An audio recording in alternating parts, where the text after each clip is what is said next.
celebrating the meal. His blood was poured out to seal the covenant. One of the disciples was going to betray him. The disciples should humble themselves if they have to be great. The disciples were assured of a place in heaven for having stood by him. Simon Peter will fall into temptation. Peter was to take care of other disciples. The time had come for the fulfillment of all that was written about him. B.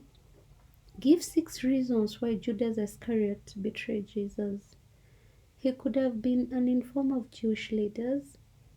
He may have been overcome by the power of evil. He had little faith in Jesus. He had greed for money. Judas was looking for recognition.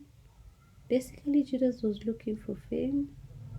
He expected material benefit from Jesus' kingdom that was to be established but was disappointed. It was God's will that Old Testament prophecies to be fulfilled.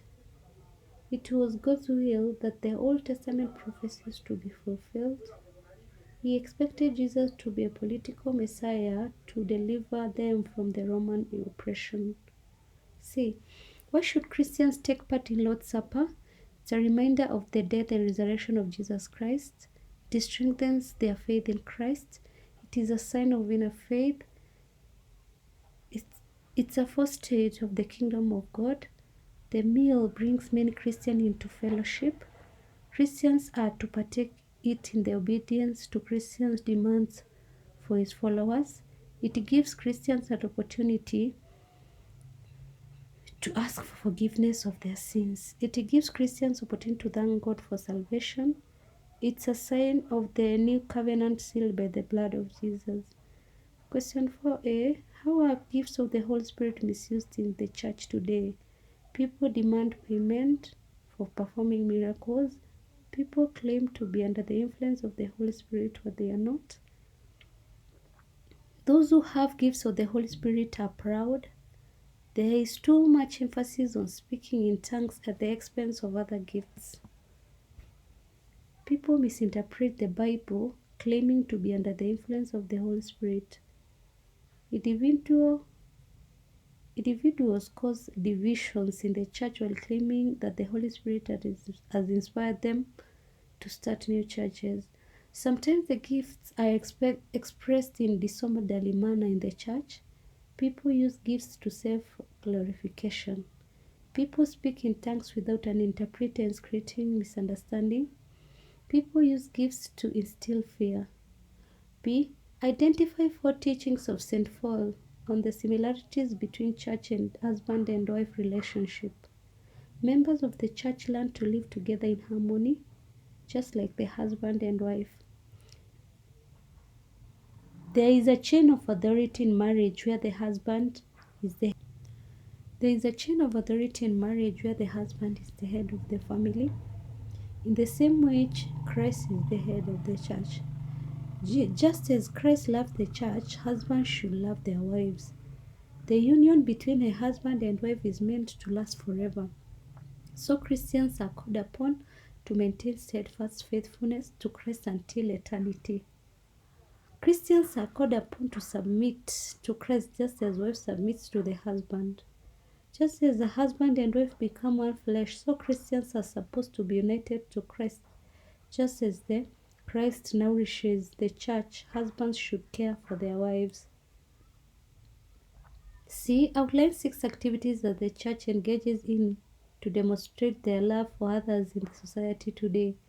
Helping the needy, praying for each other, providing guidance and counseling, visiting each other's homes, prisons and hospitals, preaching evangelism, providing education, condemning evils in the society, fellowshipping together, giving tithe, baptism or confirming new converts. 5a. Outline the Christian teaching on marriage. Marriage should be between a man and woman. Marriage should be monogamous. Marriage should be for companionship. Conjugal rights should be enjoyed in marriage. Husband and wife should complement each other. The wife should submit to the husband. Husband and wife should respect each other. Marriage should be permanent. Marriage is for procreation. Husband should love the wife. B. Identify 6 ways in which responsible parenthood is demonstrated by Christians today. Providing the basic needs, being a good role model, teaching them good morals, providing opportunities for them to learn, providing guidance and counseling, disciplining their children, planning the sizes of families, taking children to church for spiritual development, providing protection to their children, spending time with their children.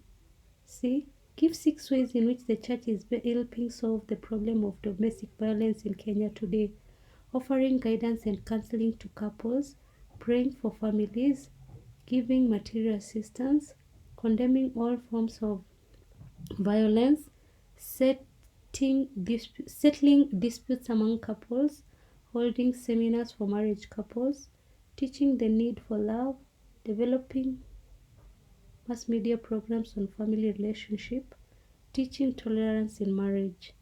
Question 6a. Identify 7 reasons why people work. To acquire basic essentials of life, for personal development, to provide essential services for the society, to acquire wealth, to attain financial independence, for satisfaction and fulfillment, to improve one's health, to socialize.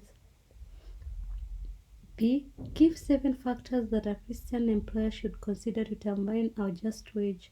Hours of work, education or qualification of the employee, experience of the employee, dangers of the job to be done, profits of the work, the ability to pay, the amount of work to be done, state of the economy of the country, value of work.